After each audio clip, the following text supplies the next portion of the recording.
Hey, happy Thursday. Thanks for joining us on this Thursday afternoon for your lunchtime forecast.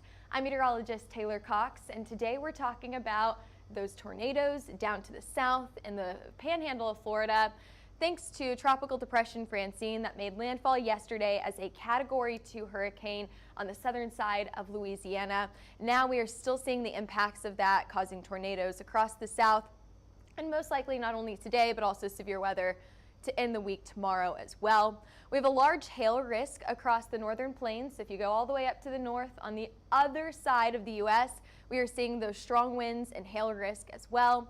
And then we've got an active Atlantic. After we're done talking about Francine, we have 3 more systems that we are keeping an eye on, so we'll be talking about that as well.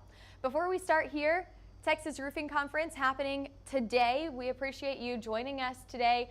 If you are watching from the Texas Roofing Conference or maybe even there yourself right now, if you are there, booth 140, that's where you want to go. Go see Frank. He has an exclusive deal for annual plans during the show. He is there, and we love this conference, so we're glad that he's out there. Yesterday, we saw some high wind reports up to the north and west. You can see that there, some wind damage in this area. However, your hail reports were few and far between, if anything at all.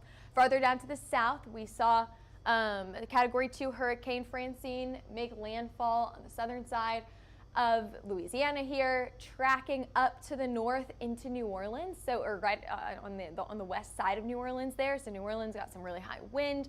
We saw tons of power outages in this area, and this thing highlighted here in red was a tornado watch at the time, and this continued to track to the north, and now we've got tornado watches that spread all the way to the Florida Panhandle. So we had a lot going on yesterday from the north all the way to the south, very similar to what we are seeing today. So we're seeing Tropical Depression Francine now downgraded to Category 1 hurricane, then a tropical storm, now a tropical depression, and that is all the way out to Arkansas. We've got Mississippi with this, getting some of these impacts as well. And then if you kind of follow that line all the way down to the south here, even the Florida Panhandle, dealing with those tornado warnings this morning.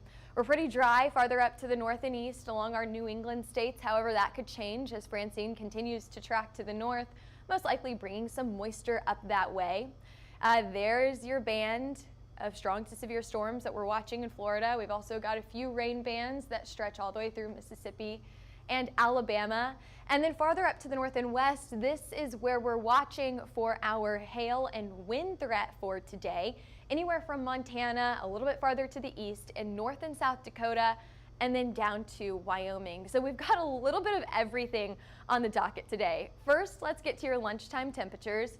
We're in the 70s here in Oklahoma City. We're slowly getting a little bit warmer as we head into the weekend. 77 out in Dallas, 85, very warm day in Denver. We've got the 80s across Kansas City and Chicago as well. Maybe a few clouds out near Norman. We've got clouds down in Dallas, keeping them a little bit cooler. You can see exactly where the clouds are impacting those temperatures there at 74 right now in Dallas. Your feel-like temperature, so you factor in the humidity and all of the moisture in the air, and it feels a little bit warmer. We're probably not going to be using this graphic for too much longer because oftentimes in the fall, we start to see that humidity go down. We are getting some drier days, and that feel-like temperature isn't as important. We'll bring this graphic back out whenever the winds pick up in the winter and we get a wind chill. But right now, we're not seeing too much of a difference. 66 in Memphis, most likely because all of that cloud cover and rain-cooled air down there. Your instability today, I'm really going to focus. I know that you can see some pockets of instability or unstable air across the U.S., but I'm really going to focus farther out to the northwest in the northern plains here. So we're talking about Montana all the way down to Wyoming, North and South Dakota today, and this is where we're seeing some unstable air. I'm not terribly impressed by this. It's impressive enough to kind of catch your attention. Okay, let's look in this area. What could we see in this area today? Oh, your hail model. Okay, this looks a little bit more impressive. So we could see some significant hail anywhere from southern Montana to Wyoming, even possibly skimming the northern side of the western side of North and South Dakota. So your significant hail model looking a little bit more impressive today. As we looked at other models earlier this morning, these storms do look pretty impressive and pretty widespread. So we're going to take a look at that hour by hour in just a few minutes. But we're talking about that high wind and large hail up to the north, and then of course that tornado threat down to the south. Those are your big two weather stories today. So let's jump right into this here. Your hail threat for today. We could see up to or even greater than golf ball sized hail, anywhere from Glasgow all the way down to Sheridan, and then off to the western side of North Dakota. Some smaller hail I think could possibly stretch farther out to the west, down to the south, and even out to the east. I considered extending this larger hail area highlighted here in orange a little bit farther down into Wyoming. I decided against it last minute, but I wouldn't be too surprised if we could get up to golf ball sized hail a little bit farther to the south there. We'll have to watch that today. One of the things I think will be more of a risk today is going to be that wind hazard, especially farther up to the north. You can see that I have raised these risk levels here. So we're at a high level for Glasgow to get some pretty strong winds today. Strong to severe thunderstorms could produce up to 80, maybe 85 mile per hour wind speeds this afternoon into this evening. So we'll again go hour by hour with this here, but those are your biggest risks today as we head farther up to the north and northern plains. Again, the largest hailstone you could see today would be up to golf ball sized hail. Some of those hailstones will be on the smaller size. We could get anywhere from nickel to quarter to ping pong ball sized hail, but the largest hailstone here up to golf ball sized hail. It's interesting to see this after several days of small hail threats across the west, and now we're starting to pick up again on that activity in the northern plains. There you go, there's your main hazards for today. I put wind speeds right around 80 to 85 miles an hour, and that hailstone right around 1.5 inches to 1.75 inches. So you can kind of see hour by hour here, these storms are pretty widespread. If you could get an isolated one, I think that could increase the main hazards here. The tornado threat today is pretty low in this area. It's much higher farther down to the south. And speaking of that tornado threat, I have it at a moderate threat today with high wind speeds. Still going to be a threat with some of these storms up to 70 miles an hour anytime between now and this afternoon. So there's that tornado threat, flooding threat, and higher wind speeds anywhere from Arkansas all the way up to Tennessee and the northern side of Mississippi. We'll continue to watch this as we head into not only the afternoon hours. I think that'll be the biggest risk for strong to severe storms. However, through the evening and overnight hours tonight, we're still going to watch for some moderately strong storms and that flood risk, especially right here. A few days ago, we talked about that flood risk right in Tennessee, maybe even skimming Arkansas, all the way up to St. Louis. I think that's going to be an issue as you wake up tomorrow morning and head off to your morning commute. So if you're in an area, maybe your neighborhood, you know that spot in your neighborhood that always seems to pile up with water, that's where I want you to watch out for tomorrow morning. If there's an intersection that always is a hazard every time that it rains, make sure that you take your time, go around that intersection. You know the drill here. When in doubt, take another route.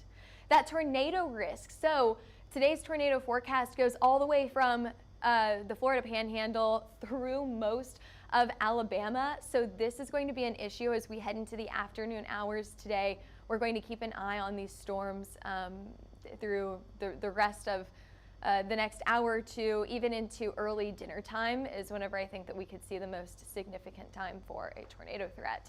It's at a moderate level, so it's a level 2 on a scale of 4. Taking a look at your reflectivity here, this is your current conditions out there. We've got showers and storms a little bit stronger down in the Florida Panhandle. We may have a severe thunderstorm warning down there right now. I don't see a tornado warning at the moment. However, that doesn't mean that we don't have one in here. And then you can see the circulation really lacking on the backside, on the southern side of this. However, much more impressive a little bit farther up to the north. Very, very commonly, if you take this circulation here and you split it into quadrants, on the northeast side of the quadrant, that is often whenever we get, or the place that we get the strongest storms. So this area, and even as we mentioned earlier, through Alabama all the way down to the south here, is where we're going to be watching for that tornado threat today.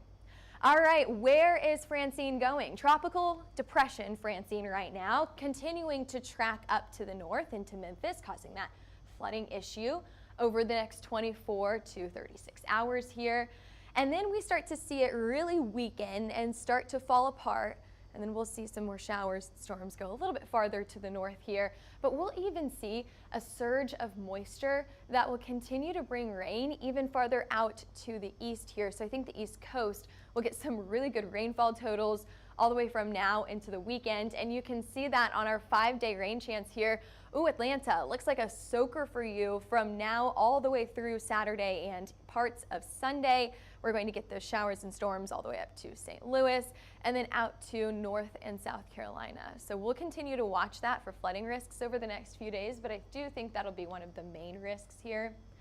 Francine is not the only storm that we're watching. The Atlantic is pretty active. So if we head a little bit farther to the east, you can see 1, 2, 3 more areas that we are keeping an eye on here, some a little bit more than others. We've got a 20% chance for tropical cyclone development from this first system in the next 2 days, 20% chance in the next 7 days as well. So we'll keep an eye on that. This is getting a little bit closer to some populated areas, so it could start impacting people if this does continue to develop. A much lower chance for this this disturbance to develop here. I think this is actually an invest at this point, and one of the more impressive systems here is a tropical depression, Tropical Depression 7. It's moving at about 17 miles an hour, pretty decent speed. It's got wind speeds at 35 miles an hour, not too impressive there, but it is moving off to the west, so it's getting a little bit closer to more populated areas. You can see here, we can't even see any islands on the map right now. So right now it's a fish storm, but we'll see what it does over the next 5 to 6 days. I think we'll really get an eye or keep an eye on this, really get more activity on this if it does sustain itself this long by about Saturday or Sunday. So that's whenever I want you to come back and take a look at the tropical activity by about Saturday or Sunday. And then we could see this a little bit closer to some populated areas. Moving on to temperatures now. Temperatures over the next few days are really going to start to ramp up in the southern portion of the U.S. We're talking anywhere from Kansas City to Oklahoma City, and then all the way down to southern Texas, as far west as Phoenix and portions of southern California. Temperatures will be topping out in the 90s in Oklahoma City this weekend. We've got 92 on Friday, 97 on Saturday. I know we've got the OU game. You guys are going to be out there sweating in the afternoon for that OU game. 97, 99 down in Dallas. You factor in the humidity with that, it feels even hotter. As I mentioned a few weeks ago, summer will make its revenge, and we sure see that as we head into the next few days.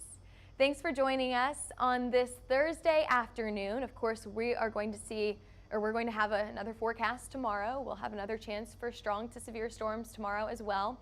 Make sure you stay weather aware with that high wind and hail potential up in the northern plains today, and of course that tornado and flooding potential farther down to the south.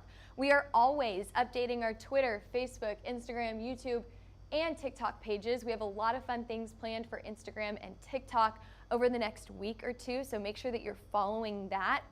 And give us a call if you're interested in our hail, wind, or tornado maps. We have all 3 of those hazards today, so our meteorologists are going to be very busy. 855-334-4245, or give us an email at info@hailtrace.com. Head over to our website to get a little bit more information, hailtrace.com. Thanks for joining us on this Thursday. We'll be back here same time, same place tomorrow.